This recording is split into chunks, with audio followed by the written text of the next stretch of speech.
Bonjour, ici Marc-Antoine au centre d'hiver à Saint-Nicolas. Aujourd'hui, on va faire la démonstration d'une Bond Trigger 12 Aeroca. On va commencer par faire une tournée à l'extérieur pour ensuite se diriger à l'intérieur. Donc, on commence sur le côté ici. On a une prise pour connecter le barbecue au propane ou un foyer extérieur. C'est connecté directement avec la bonbonne à l'avant. On a des pattes stabilisatrices à chaque coin pour niveler et stabiliser le véhicule. À l'arrière, on a une cuisine extérieure. Donc, on relève le panneau au complet. On a un barbecue qu'on peut sortir juste ici, qu'on va pouvoir venir connecter dans notre propane sur le côté. Un réfrigérateur fonctionnant sur le 12 volts. On peut aussi modifier l'intensité juste ici. On a du rangement dans les 3 panneaux d'armoire en haut, notre évier avec l'eau chaude et l'eau froide.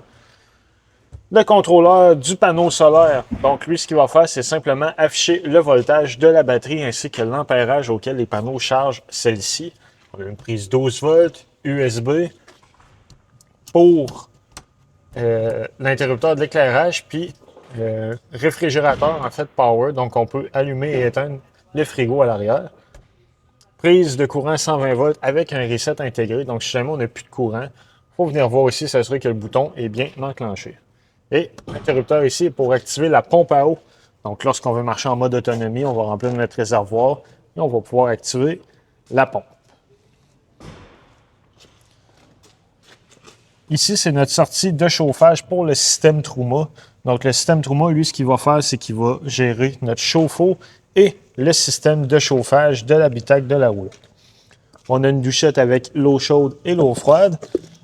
Prise pour installer un panneau solaire portatif. Donc, très important, lorsqu'on va connecter un panneau solaire ici, il doit avoir un régulateur de courant intégré.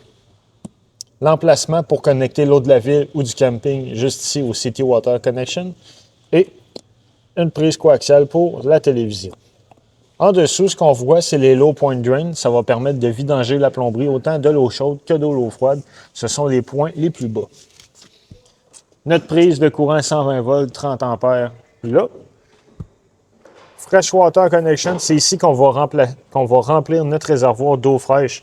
Donc, si on n'a pas accès à l'eau, on veut marcher en pleine autonomie, on va remplir notre réservoir et en activant la pompe à eau, on va pouvoir avoir de l'eau dans notre douche et notre évier.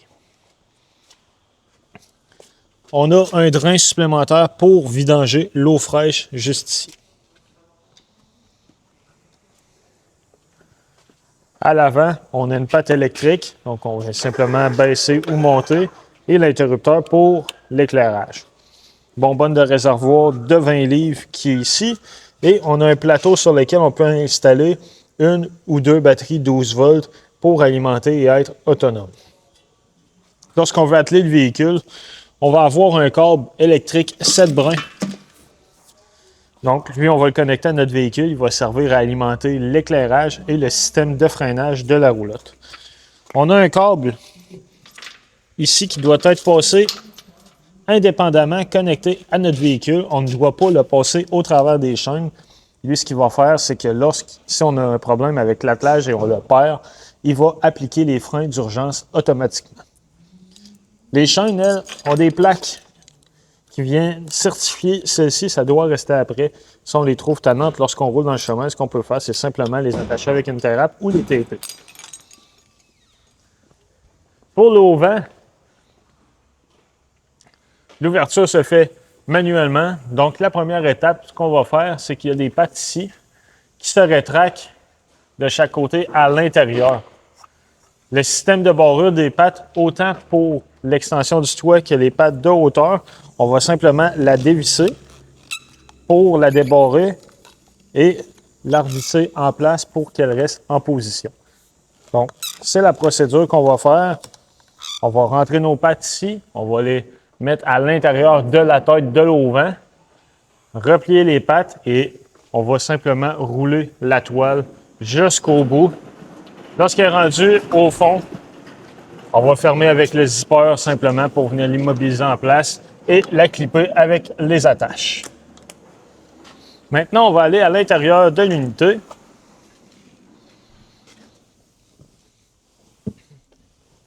Une fois à l'intérieur, on a notre détecteur de monoxyde de carbone juste ici. dock de ventilation pour le système de chauffage. On a une là et une un peu plus loin. Le contrôle pour le Truma. Donc lui, de la manière qu'il fonctionne, on va maintenir le bouton pour l'allumer. On a la partie pour gérer le chauffage de l'habitacle et le chauffe-eau. Donc lorsqu'on veut le mettre en fonction, le chauffage, on va appuyer dessus et on va venir sélectionner la température que l'on va avoir dans l'habitacle. Quand on le met au minimum, on peut le fermer. Et pour le chauffe-eau, on va pouvoir le mettre à éco ou à hot. La différence, c'est le wattage de chauffage.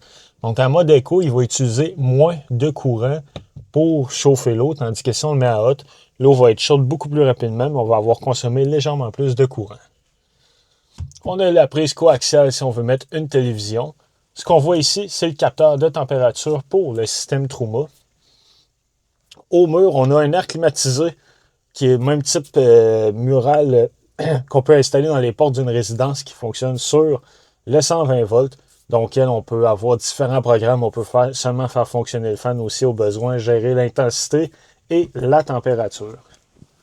Au plafond, on a une ventilation de toit.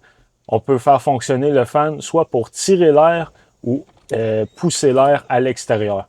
On l'ouvre manuellement. On a du rangement à l'avant avec les barres qui vont servir à baisser les pattes stabilisatrices qui se retrouvent aux quatre coins. Et on a une toilette portative qui est fournie dans la roulette. Donc, on fait simplement la sortir de l'unité pour s'en servir. On va avoir des prises de courant situées sous le comptoir. C'est ce qui conclut la démonstration de la Bound Trigger. Merci.